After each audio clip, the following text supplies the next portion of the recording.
पाक हकीकत टीवी के नाजरीन अस्सलामु अलैकुम। नाजरीन, ट्रंप और नेतन्याहू अपने शैतानी मकसद में कामयाब। सऊदी शाही खानदान में फूट पड़ गई। इसराइल से दोस्ती ने बाप बेटे को एक दूसरे का दुश्मन बना दिया। वली अहद ने शाह सलमान के अहकामात को रद्दी की टोकरी में डाल दिया। शाह सलमान गुस्से से तिलमिला उठे। मोहम्मद बिन सुलेमान को वली अहद के ओहदे से हटाने का फैसला। शाही खानदान में खाना जंगी अरूज पर पहुंच गई। ग्रेटर इसराइल के मंसूबे में मोहम्मद बिन सुलेमान का ताउन बेनकाब। जुम्मे के खुतबे में मौलवियों पर किस तरह का दबाव डाला जाता है। वीडियो के आखिर में आपको बताएंगे कि जिला वतन शहजादों ने रियाज के ऐवानों को कैसे हिलाकर रख दिया। सऊदी अरब का अगला बादशाह कौन होगा। वीडियो में आगे बढ़ने से पहले पाक हकीकत टीवी के नाजरीन से गुजारिश की जाती है कि हमारे चैनल को सब्सक्राइब करें और बेल के आइकन को भी दबा दें ताकि हमारी हर नई वीडियो आपको आसानी से मिल सके। नाजरीन, इस वक्त मशरिक वस्ता की सियासत में हलचल मची हुई है। खलीजी ममालिक में इसराइल को तस्लीम करने की जो हवा चली हुई है, इसने खित्ते का तवाज़ुन बिगाड़ कर रख दिया है। यूएई और बहरीन ने इसराइल को तस्लीम करने का बरमला इजहार किया तो मुस्लिम दुनिया में तशवीश की लहर दौड़ गई। फ़लस्तीन की आज़ादी की हिमायत करने वाले कई इस्लामी ममालिक ने यूएई और बहरीन पर तनकीर के निशाने बांधे। फ़लस्तीनी सदर ने इसको फ़लस्तीनी की पीठ में शुरा घूमने के मुतरादिफ करार दिया। यूएई के बाद इसराइल की ख्वाहिश है कि सऊदी अरब भी इसे तस्लीम करने वाले ममालिक में शामिल हो जाए। इसराइल चाहता है कि सऊदी अरब के साथ सफारती और तिजारती ताल्लुकात जल्द से जल्द कायम हो जाएं। इसकी बिना पर इसराइल को कई फ़ायदे होंगे। सबसे बड़ा फ़ायदा यह है कि अगर सऊदी अरब इसराइल को तस्लीम करता है तो इसके हलीफ ममालिक में इसराइल को तस्लीम करने में आर महसूस नहीं करेंगे। सऊदी अरब में मुक़द्दस मकामात होने की वजह से इस्लामी दुनिया इसे इज़्ज़त की निगाह से देखती है। इसकी पैरवी करने में कभी हिचकिचाहट का शिकार नहीं होगी। इसी वजह से इसराइल की दरीना ख्वाहिश है सऊदी अरब भी इसराइल को तस्लीम करने वाले ममालिक की फहरिस्त में शामिल हो जाए। नाजरीन, इसराइल को तस्लीम करने के हवाले से शाही खानदान खाना जंगी का शिकार हो गया है। वली अहद मोहम्मद बिन सुलेमान चाहते हैं कि इसराइल के साथ सफारती ताल्लुकात बहाल हों और खित्ते में इसके वाहिद दुश्मन ईरान के खिलाफ इसे इसराइल की हमायत हासिल हो। मुस्तकबिल में जब वो सऊदी बादशाह बने तो खित्ते में इसका राज हो। लेकिन शाह सलमान इस वक्त वली अहद के लिए सबसे बड़ी रुकावट बने हुए हैं। सऊदी फरमान शाह सलमान फ़लस्तीनियों का गम दिल में रखते हैं और वो इस बात को मानने के लिए तैयार नहीं कि सऊदी अरब इसराइल को तस्लीम कर ले। शाह सलमान का दो टोक मौक़िफ़ है कि जब तक फ़लस्तीनियों का इनका हक नहीं मिलता और जब तक इसराइल मासूम फ़लस्तीनियों पर जुल्म करना बंद नहीं कर देता, तब तक सऊदी अरब इसराइल को तस्लीम नहीं करेगा। अक़वाम मुत्तहिदा की जनरल असम्बली में इनकी तकरीर का ज़्यादा हिस्सा ईरान के खिलाफ इत्तेहाद बनाने पर था, लेकिन इन्होंने इस तकरीर में मज़लूम फ़लस्तीनियों के हक़ में भी बात की। इन्होंने इस बात का ऐलान किया कि सऊदी अरब 2002 के अरब अमन मुआहदे के डट कर खड़ा रहेगा। इस ऐलान के बाद मोहम्मद सलमान की परेशानियों में मज़ीद इजाफा हो गया। नाज़रीन, सऊदी ममलिकत ने हालिया बरसों में इसराइल के साथ खुफिया राब्ते रखे हैं, जिसकी सरपरस्ती वली अहद शहजादा मोहम्मद बिन सुलेमान करते रहे हैं। गो कि इनके वालिद शाह सलमान एक आज़ाद फ़लस्तीनी रियासत के हमायती रहे हैं, लेकिन वली अहद का नज़रिया कदरे मुख्तलिफ है। मोहम्मद बिन सुलेमान गैर मुल्क की सरमायाकारी में यकीन रखते हैं और इसी सिलसिले में इन्होंने कई ममालिक के साथ ताल्लुकात बरकरार रखे हुए हैं। मोहम्मद बिन सुलेमान ने इसराइल के साथ ताल्लुकात में बेहतरी लाने के लिए कई साजिशें भी की हैं। यूएई के इसराइल को तस्लीम करना इसी साजिश की एक कड़ी है। क्या आप जानते हैं कि यूएई इस खित्ते में सऊदी अरब का सबसे बड़ा इत्तेहादी है।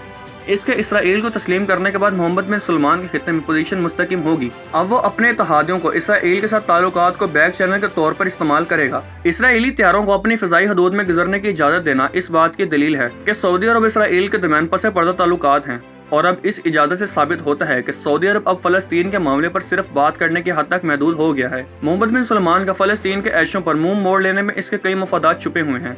ये बात तो जाहिर है कि फ़लस्तीन के पास सऊदी अरब को देने के लिए कुछ नहीं है, जबकि इसराइल के पास बहुत कुछ ऐसा है जिसकी तमन्ना मोहम्मद बिन सुलेमान कर रहे हैं। इसराइल के पास इसका सबसे बड़ा इत्तेहादी अमरीका है, जिसे वो ईरान के खिलाफ इस्तेमाल कर सकता है। इसराइल के पास बहुत बड़ी मईशत है जिसके साथ मोहम्मद बिन सुलेमान सरमायाकारी कर सकता है। जंगी साजो सामान है जिसे खरीद कर वो ईरान पर अपना दबाव बढ़ा सकते हैं।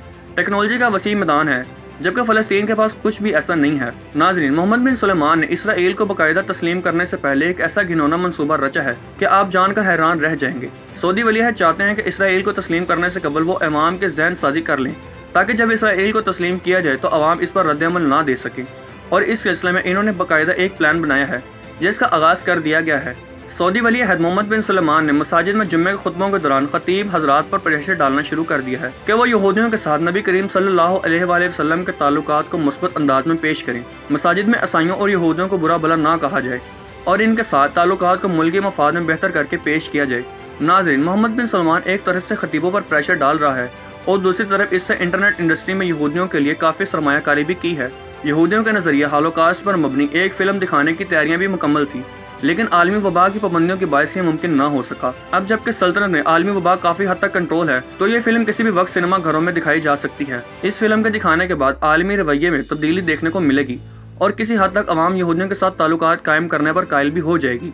यही मोहम्मद बिन सलमान की पॉलिसी है कि जब यहूदियों और ईसाइयों के हवाले से अवाम का रवैया बदलेगा तब वो इसराइल को बाकायदा तस्लीम कर लेगा और इसके साथ मिलकर ईरान पर दबाव डालेगा। यूं खिते में सिर्फ सऊदी अरब का डंका बजेगा। नाजरीन, सऊदी अरब के इस रवैये के बायस फलस्तीन में शदीद गम गुस्सा पाया जा रहा है। फलस्तीनी क़यादत की जानिब से अमारात और इसराइल के मबैन होने वाले मुआहदे की मजम्मत के लिए करारदाद का मुसव्वदा भी जमा कराया गया है, जिस पर इत्तफाक नहीं हो सका। ताहम अरब ममालिक और फलस्तीनी क़यादत ने बाद अज़ां करारदाद में 2002 के अरब अमन मुआहदे और 2 रियासती हल पर जोर देने पर इत्तफाक किया है। गुज़िश्ता रोज़ अक़वाम मुत्तहिदा की जनरल असम्बली के इजलास में तकरीर करते हुए फलस्तीन के सदर महमूद अब्बास ने कहा है कि अरब ममालिक की जानिब से इसराइल के साथ ताल्लुकात की बहाली पर अफसोस है। इससे फलस्तीनी अवाम को धचका लगा है। फलस्तीनी अवाम मुत्तहिदा अरब अमारात से नाखुश है और वो समझते हैं कि हमें साइड लाइन किया जा रहा है। इन्होंने वाज़ेह कहा है कि फ़लस्तीनी अवाम अपने फैसला खुद करना चाहते हैं। फ़लस्तीनी सदर ने कहा है कि आलमी कवानीन के तहत फ़लस्तीन से इसराइल का नाजायज़ कब्ज़ा ख़त्म कराना मशरिक़ वस्ता के अमन के लिए नागज़ीर है। इन्होंने मुतालबा किया है कि 1967 की हैसियत को बहाल करना बहुत ज़रूरी है। इन्होंने कहा है कि फ़लस्तीन में कोई भी तब्दीली फ़लस्तीन की अवाम की मर्ज़ी के बगैर नापायदार होगी। साथ ही इन्होंने मुतालबा किया है कि अगले साल खलीजी ममालिक की आलमी कॉन्फ्रेंस बुलाई जाए जिसमें फ़लस्तीन के मसले पर बातचीत की जाए। नाज़रीन, यहाँ ये बात काबिल ज़िक्र है कि फ़लस्तीन पर इसराइल के नाजायज़ कब्ज़े में सऊदी अरब और मुत्तहिदा अरब अमारात का साथ क्यों दे रही हैं। आप जानते हैं सऊदी अरब और ईरान 2 ताकतवर हमसाए हैं और ख़ित्ते में अपनी बरतरी के लिए शदीद कोशां हैं। दहाइयों से चला आ रहा झगड़ा मजहबी इख्तलाफात की वजह से बढ़ा है। ये दोनों ममालिक इस्लाम की 2 मरकजी शाखों में से एक के पैरोकार हैं। ईरान में शिया मुसलमान की अक्सरियत है, जबकि सऊदी अरब खुद को सुन्नी मुसलमान के रहबर के तौर पर देखता है। यह मजहबी फ़िरका वारियत मशरिक़ वस्ता के निशाने पर मजीद फैली हुई दिखाई देती है। जहाँ कुछ ममालिक शिया या सुन्नी अक्सरियत में हैं, वो ईरान या सऊदी अरब की जानिब मदद या रहनुमाई के लिए देखते हैं। उम्मीद करते हैं आपको हमारी आज की वीडियो पसंद आई होगी। आखिर में आप सबसे एक बार फिर से गुजारिश की जाती है कि हमारे चैनल को सब्सक्राइब करें और वीडियो को अपने व्हाट्सएप ग्रुप्स में शेयर करें। शुक्रिया।